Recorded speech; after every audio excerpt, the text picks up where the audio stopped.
Webinars. These webinars were designed to provide informational tips and tools to utilize when facing these type of situations in your daily routine. By now, you should have all received an email from Collaborate Classrooms with your login information to access the page you are now viewing. In order to view scheduled webinars, please choose from the options provided to the left of the web page, which is called the library. Open discussion. We encourage you to participate in group discussions. How to participate? After completing webinars, feel free to post a comment or engage in conversation with fellow office managers by Clicking the View Comment tab as instructed by the red arrow. Questions. 2 options.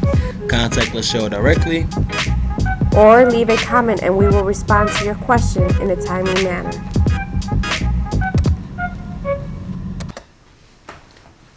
Hello everyone and welcome to April's webinar. I am so excited to share with you all of the updates for the Department of Data Compliance. Things to remember. Number 1, be an active participant. Provide feedback on Collaborative Classroom. Respond to comments or questions. Let your presenter know what you are most interested in. Number 2, be respectful. Welcome this online tool of training as a positive instead of a negative. 3, multitask. The best approach to devoting time to scheduled webinars is to work around your building schedule. Choose a time that's the most quiet within your building. Number 4, vote with your mouse. Just like there are good speakers and bad speakers, there are good webinars and bad webinars. The great news is that you are not trapped at headquarters on the other side of town. If the webinar does not provide enough detailed information, feel free to express that. We want to hear from you. Number 5, complete webinar questions following the presentation. Number 6, happy viewing.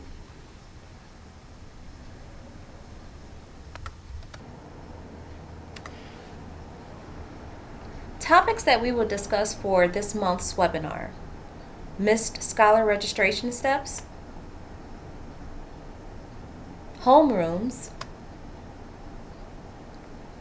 FSTAB updates including the SSIDs, resident district, resident county if applicable.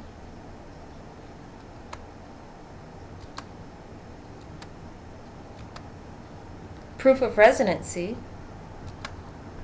contact information, retention, new and withdrawn student emails, withdrawal dates, immunization, custody documentation, and yes, again, the office manager binder.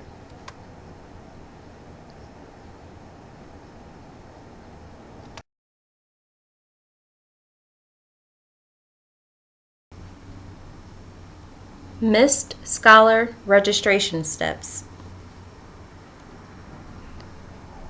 Commonly missed registration fields. Homerooms. Students will not, I repeat, students will not show up on rosters unless they are assigned to classrooms. It is imperative to assign homerooms to every scholar registered, with the exception of summer registration. As you all know, during the summer there is something that we at the office do called a bulk student registration. Iris Petrie will take care of that. For every other student that you register, please make sure you assign a homeroom to that particular student or to those particular students. FSTAB updates. The FS tab contains the valuable student information. Everything must be correct in this tab. Let's take a look at areas that need your immediate attention.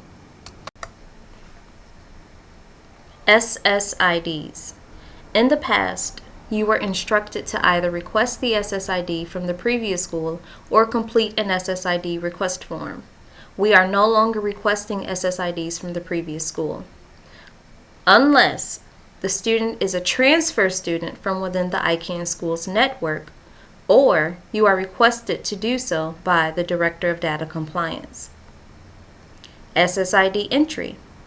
Instead of the 10-day SSID entry window, SSIDs must be entered within 24 to 48 hours. Data is requested more frequently than usual this time of year. Good, clean data is always the goal. Send all SSID request forms to the Director of Data Compliance once you register a scholar at your campus. We are no longer sending SSID request forms to IRIS. District of Residence. 85% of the errors I receive in SOES are due to incorrect districts of residence. There are two reasons for this. One, I like to call this the blind reason. The city seems to match the district of residence, but it actually doesn't. And the second reason is the obvious reason. The city is obviously different than the district. Lack of correction on the OM's behalf. Let's take a closer look at the blind reason for incorrect. Here is an actual district of residence error in SOES, which is our student funding system. As you can see, the resident district circled is Canton City. The address is in Canton. Let's take a look below at DAZZLE, the FS tab. The district of residence seems to match Canton City District. Canton is matching up in all three areas. Everything looks good, right? Wrong. It is important to be mindful of your location. You have to know your area. This student is actually a resident of Plain Local School District. I encourage you all to navigate and utilize this website provided below. It will save a ton of time and frustration on your part and my part as well. If you are unsure, I am always available to assist. Use this POR provided to answer the District of Residence question given on your handout.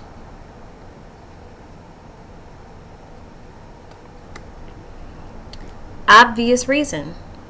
Let's take a look at this POR.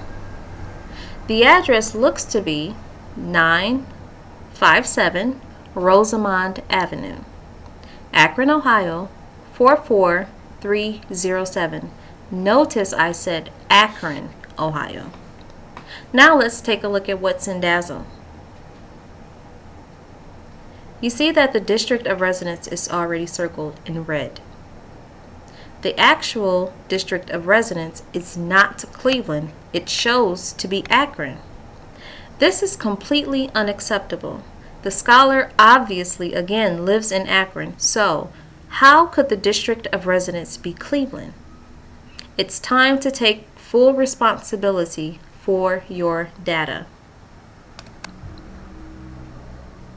Resident county.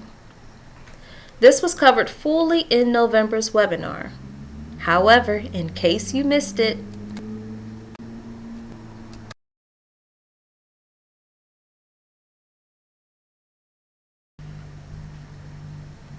resident county. Remember, again, you are responsible for retaining the information you are trained on.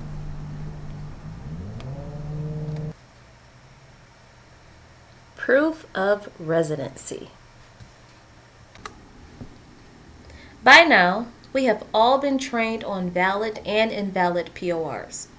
There still seems to be a few issues and questions in regards to PORs. Let's take a look at acceptable PORs.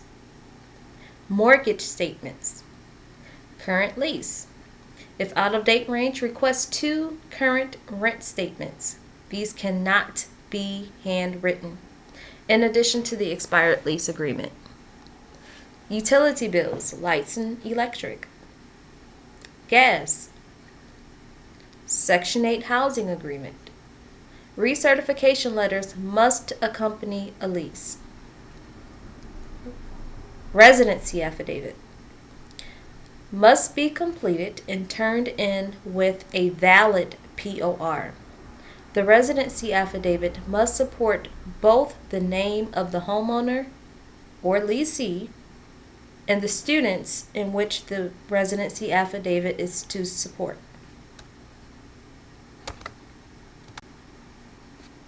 Scholar contact information. Legal guardian contact information.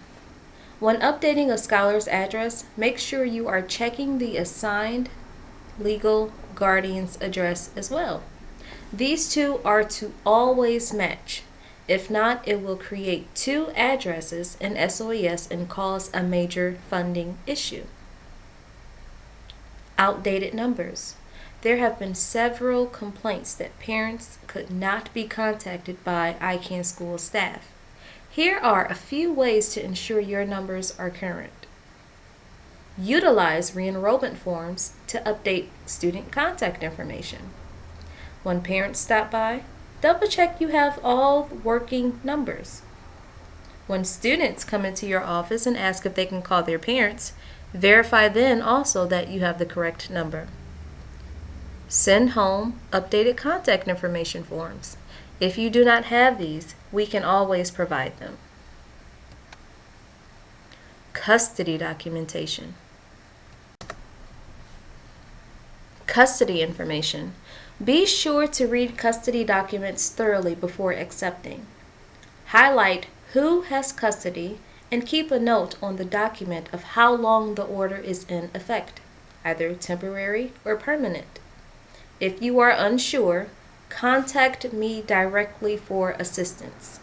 Do not accept any handwritten letters as a custody agreement, even if they're notarized. Even if the parent comes in and they attempt to argue you down, do not accept it. All custody agreements must go through court, no exceptions. An example below has been provided. Retained students.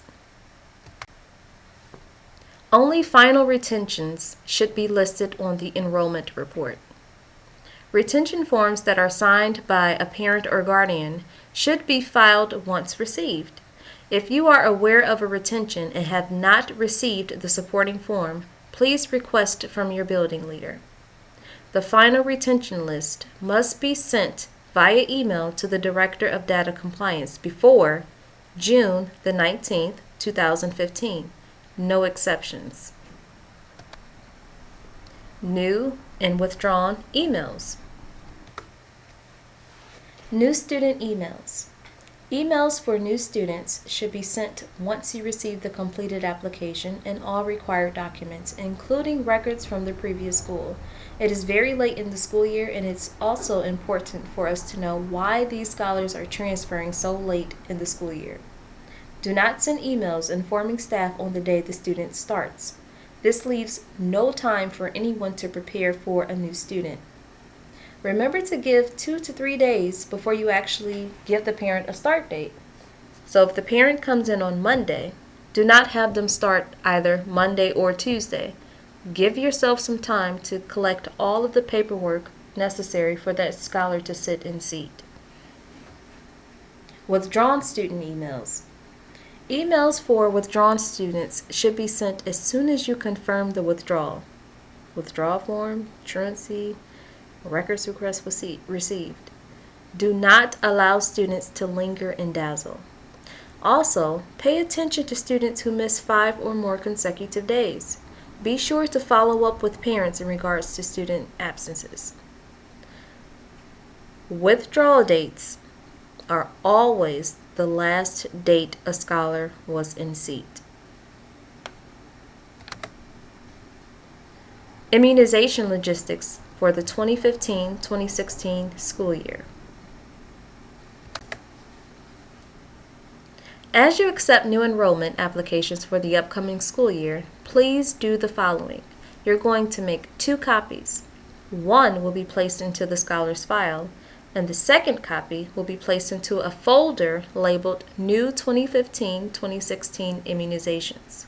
It is our goal to collect all immunization records moving forward and send them to a certified nurse for review. Let's all keep our fingers crossed on that. Switching gears. The OM Binder revamped.